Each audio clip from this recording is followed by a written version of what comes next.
Dude, I mean, straight up, this looks like a piece of carnitas. We're gonna take a rack of ribs. Yeah. Cut them into individual ribs. Yeah, and let's show them. We're just grilling them, right? Yeah, I'll show you. I'll show you. So I have some baby back ribs here. Now, I got these from Costco, so they don't have a membrane on the back. But I will say for this kind of recipe, you actually don't need to remove it. Okay. Because they're gonna be cooking at a higher temp anyway. I like to put them meat side down, just cut right in between the bones and separate them out. And sometimes you might have a little bit of cartilage or something at the end. That's actually one reason why I like doing that with baby back ribs, is because you don't really have that. And all the chewy stuff, right? And baby back ribs are a little meatier. I found that using these, they hold up better for this process too. Okay. So we'll get these cut, and I'm gonna use Weber kettle grill today. All right. And so because of that, I can fit about a rack and a half on there. So when I bought the ribs, it came in a 3-pack, so I broke them down into a rack and a half, so we'll be all set to go. We have a few spices here. Just a little bit of seasoning, and we were talking about this, and I was like, it just sounds delicious because the word is delicious, and the word is carnitas.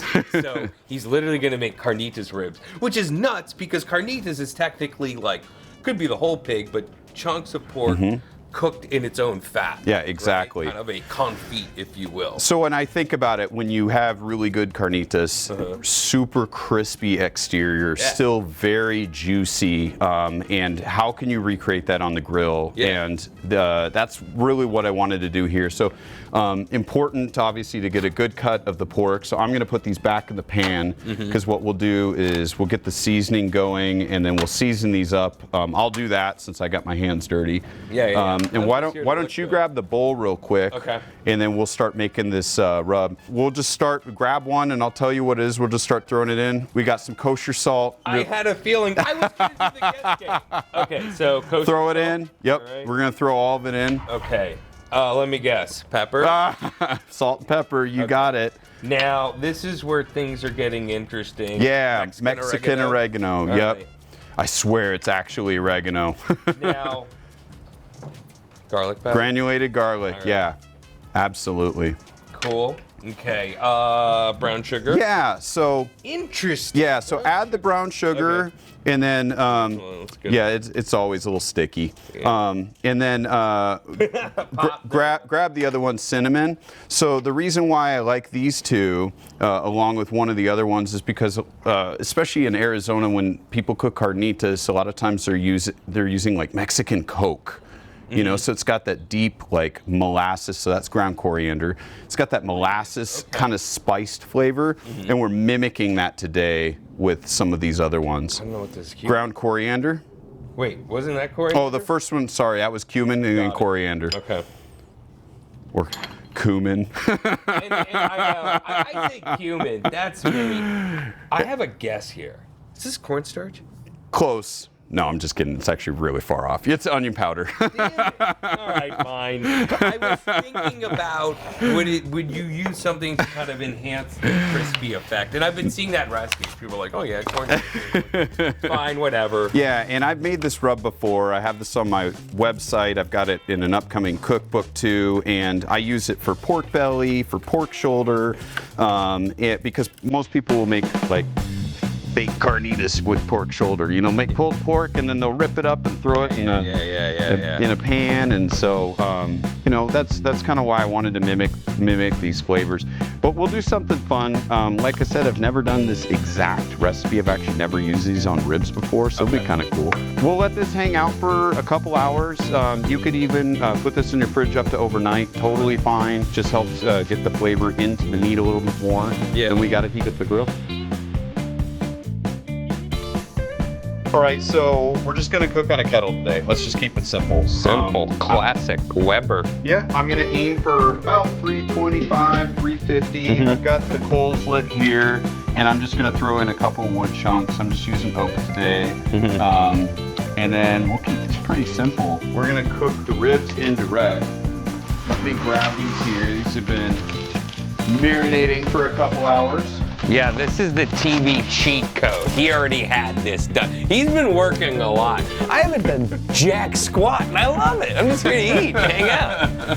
I don't mind. So, I'm gonna put these bone side kind of facing the wood in here, and then we're gonna let these cook for roughly an hour. And then towards the end, we'll hit them with some orange juice so that we get that, Mexican Coke and orange flavor going. Oh yeah, little spreads. Yeah. Okay. Doing it this way, adding some wood chunks on here. Yeah.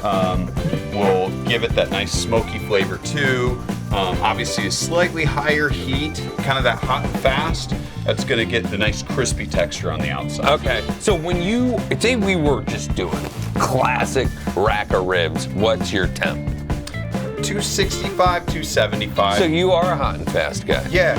Okay, I think it always gives a better texture on the ribs. You know what's funny is, like I made a joke before with you about how we're supposed to cook everything at 225. Yeah. Competition people don't do that. Yeah.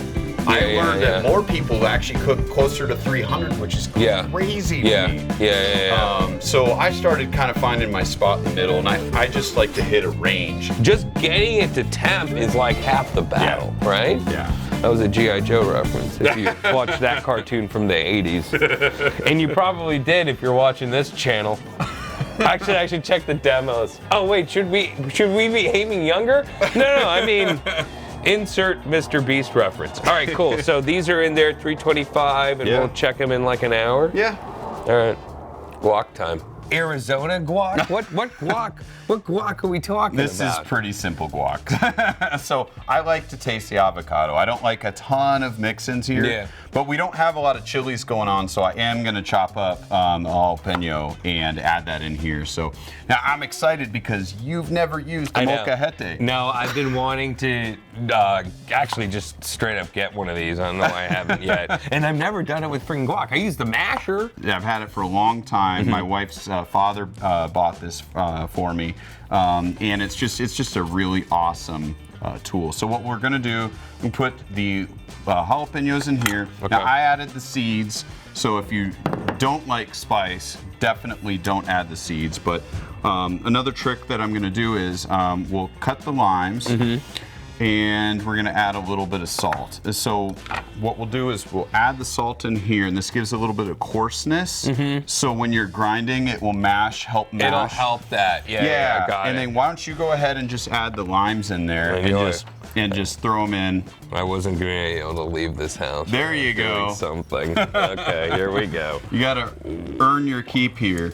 All right. And then what we'll do is, if you want to temper the heat of the chilies, then you can actually let them soak in the lime for a little bit longer time. Oh, it'll chill it out. Yeah, it does help that. And the lime juice is just so important for the avocados because it keeps them green too. All right, why don't you grab the little mallet there, and then what you want to do, don't splash it too hard because you'll hit the lime juice all over. You kind of get in there and grind it slow. Oh, okay. That way you get the action of the salt kind of grinding it down. And you're gonna have to muscle it a little bit. Well, I don't want to freaking get it all over my shirt. I know, that's why. So, I'm going. But what I like about this too already, the weight of it. I know. Like this just makes sense. Like it feels right. Now what I'm gonna do, I'm gonna start adding some of the avocado. We'll do it in little bits. Okay. So you can start and mashing just keep that in. going in that circular motion. It's so funny. My instinct is to just give it a little tappy tap. A little tappy here, a little tappy there, and then Dude, eventually. you got it. No, you're good, man. I think it looks great. Let's all right. Let's use the spoon. We'll kind of put it in the center here. I kind of don't want to stop. All right. So I don't have tahini, believe it or not. I'm gonna use my Scorching Sun rub, which is my all-purpose spicy rub. So it's got a lot of chilies in here. You're gonna get that same kind of tangy flavor. I just dust it with a little bit here. Very cool. Yeah, now try that with the chip, and then we'll do it with the pork when it's done. Oh, wow. Yeah. You should get some good heat from the jalapeno, especially because I saw you took a bite with one that wasn't mashed all the way, so. Oh, wow. Yeah. That's good, dude. I love the jalapeno. That is awesome. This is what you want to see. Stab right through. Yeah.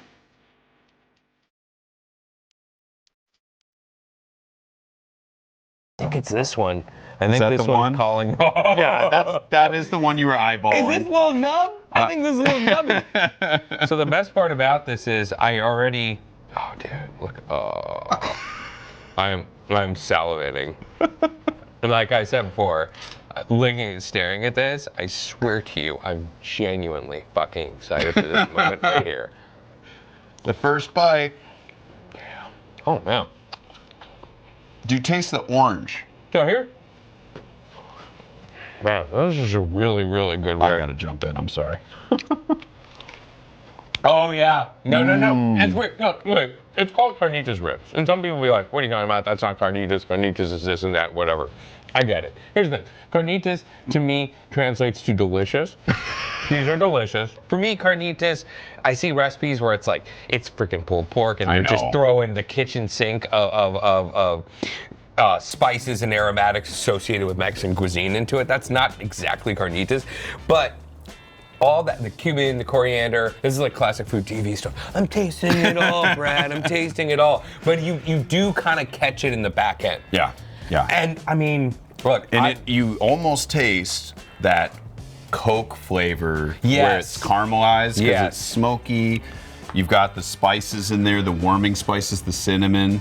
dude, I mean, straight up, this looks like a piece of carnitas. I don't know how, I guess that's the thing. When you cook party ribs, it's like it's kind of like frying in the fat a little bit. I mean, you get that it's the look. high heat. And look, I mean, it comes off, it's so nice and crispy, and it still comes off the bone clean. You know, you can say what you want. This isn't Grandpa's ribs, but they're still super crunchy, which is what you need with carnitas. Yeah, Dude, go for it. hey, It's okay. I'm gonna just tell you this right now.